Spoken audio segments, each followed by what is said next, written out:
السلام علیکم ورحمۃ اللہ وبرکاتہ۔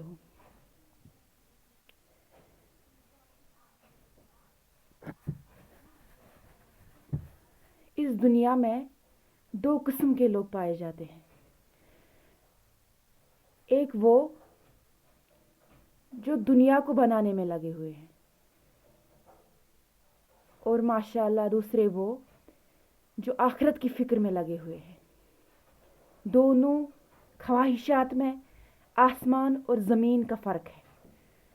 جو دنیا کے پیچھے لگے ہیں وہ دنیا سمجھتی ہے کہ وہی کامیابی ہے، لیکن قرآن کہتا ہے کامیاب ہو گئے ایسے شخص، کامیاب ہو گئے ایسے انسان جو قرآن پڑھ کر تمام نشوں سے پاک ہو گئے۔ قرآن کہتا ہے کامیاب ہے وہ شخص، کامیاب ہے وہ انسان جس نے اللہ سبحانہ و تعالی اور نبی صلی اللہ علیہ وسلم کی اطاعت کی۔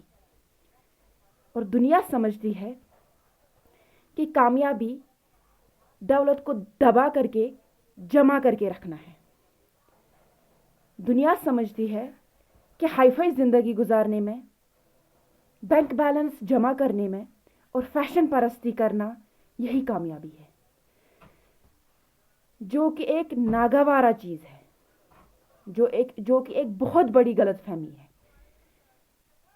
اس کی جو سب سے بڑی وجہ ہے وہ قرآن سے دوری ہے، کیونکہ ہمیں صحیح علم نہیں ہے کہ کامیابی ہے کیا۔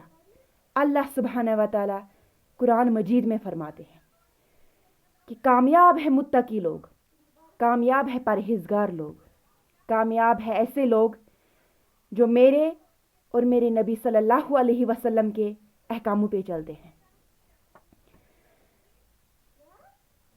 کچھ لوگ آخرت سنوارنے میں لگے ہیں تو دوسری طرف کچھ لوگ دنیا بسانے میں لگے ہیں۔ میں سمجھتی ہوں کہ جس دل میں عشق مصطفیٰ ہو اس دل میں نشہ نہیں ہو سکتا، جس دل میں عشق نبی ہو اس دل میں کوئی نشہ نہیں ہو سکتا۔ نشہ تو انہی دلوں میں ہوتا ہے جس دل میں عشق مصطفیٰ نہیں ہوتا۔ یہ نشہ ایک ایسا ڈستا ہوا سانپ ہے، یہ فیشن پرستی ایک ایسا ڈستا ہوا سانپ ہے جو ہمارے ایمان اور ہمارے شرم و حیا کو نیست و نابود کر رہا ہے۔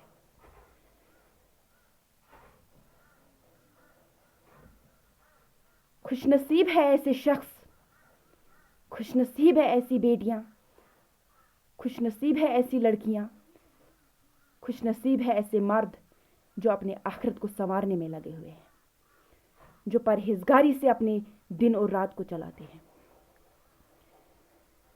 اور بد نصیب ہے ایسے لوگ جو چھوٹی دنیا کے لیے ابداً ابدہ کی زندگی تباہ کر رہے ہیں۔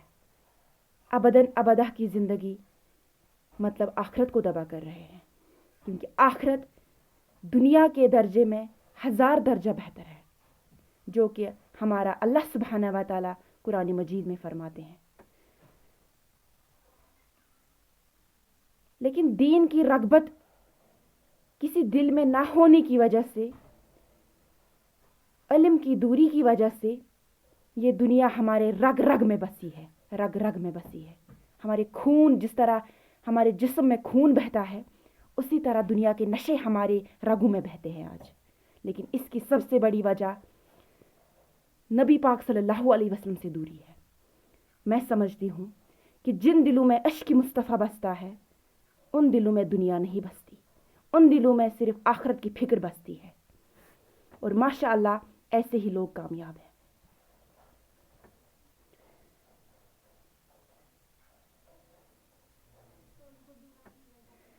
دینداروں کی صفت ہوتی ہے اپنے دینداری کو نبھانا، اپنے اللہ سبحانہ و تعالی اور نبی صلی اللہ علیہ وسلم کے احکاموں پہ چلنا۔